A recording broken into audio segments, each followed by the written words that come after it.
la ekhaya lapha khona uMandla beyithanda i-radio impilo kaMandla.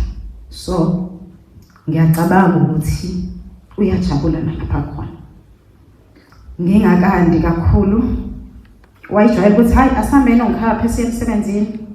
Ngiyakwazi ngemuva emaphakini nangaphambili mangisuke ngizomlanda. Uyabona Mandla ngibuphi namhlanje ngifikile emsebenzini wakho. Waze wahamba la ekhaya angazi ngisho emindini. Ngangifike nje ngipake ngimlande. So kukakhulu nje ukuthi this past 4 to 5 years uMandla was not himself. Ngiyacabanga ukuthi abanye banotisile.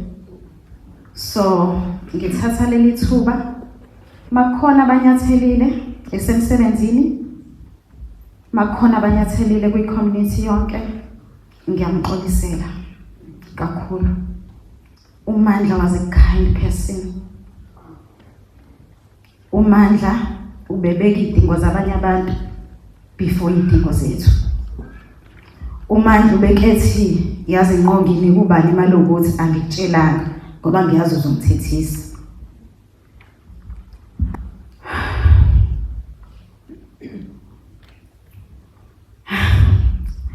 uMandla bebathanda abantwana bakhe. Mina ubaba wami ushone ngesemncane, kodwa uMandla bebathanda abantwana bakhe.